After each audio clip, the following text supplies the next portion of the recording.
جیسا کہ آپ بینرز دیکھ رہے ہیں، جماعت جلالیہ پاکستان کے زیر اہتمام ہر سال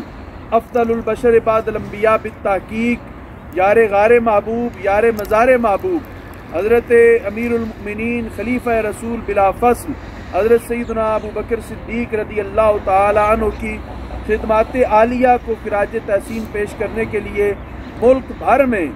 صدیق اکبر کانفرنسز کا اہتمام کیا جاتا ہے۔ 2 سال قبل آپ جانتے ہیں کہ کنونشن سینٹر میں الحمدللہ ملک کے سب سے بڑے اس حال میں حضرت سیدنا صدیق اکبر رضی اللہ تعالیٰ عنہ کی عظمتوں کو خراج عقیدت پیش کیا گیا۔ آپ میں سے بعض احباب تشریف لے بھی گئے تھے۔ اس سال انشاءاللہ العزیز 11 جنوری بروز بدھ دن 11 بجے صوبائی دارالحکومت لاہور کے سب سے بڑے ایوان اقبال، بڑا معروف حال ہے، اس حال میں افضل البشر بعد الانبیاء بالتحقیق حضرت سیدنا ابو بکر صدیق رضی اللہ تعالیٰ عنہ کی عظمتوں کو خراج عقیدت پیش کرنے کے لیے عظیم الشان فقید المثال حضرت سیدنا صدیق اکبر کانفرنس کا اہتمام کیا جا رہا ہے، جس کی صدارت ہمارے مرشد و رہنما وارث علوم و معارف حضرت حافظ الحدیث شیخ الحدیث و تفسیر الحاج پیر سید مفتی محمد نوید الحسن شاہ صاحب مشہدی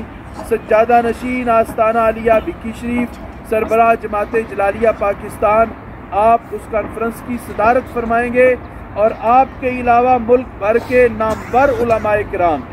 وہ علماء کرام جو ایک عالم دین اپنے اندر ایک تحریک کی حیثیت رکھتا ہے، اپنے اندر ایک انجمن کی حیثیت رکھتا ہے، جن کے ہزاروں شاگرد ہیں، جن کے لاکھوں مرید ہیں، اس طرح کے بے شمار علماء کرام مشائخ اعظام ملک بھر سے اس کانفرنس میں تشریف لا رہے ہیں۔ میں آپ تمام احباب کو بھی دعوت خیر پیش کرتا ہوں، اور آپ بھی اس دعوت کو آگے پہنچائیں۔ انشاءاللہ العزیز یہاں سے بھی قافلہ روانہ ہوگا، حضرت مولانا مفتی رخسار احمد جلالی صاحب کی قیادت میں یہاں سے بھی قافلہ جائے گا۔ آپ تمام احباب کو اس عظیم الشان کانفرنس کی دعوت ہے۔ تمام احباب اسلام کے محسن اعظم حضرت سیدنا صدیق اکبر رضی اللہ تعالیٰ عنہ کی عظمتوں کو خراج عقیدت پیش کرنے کے لیے اور آپ کی بارگاہ میں حاضری لگوانے کے لیے ضرور اس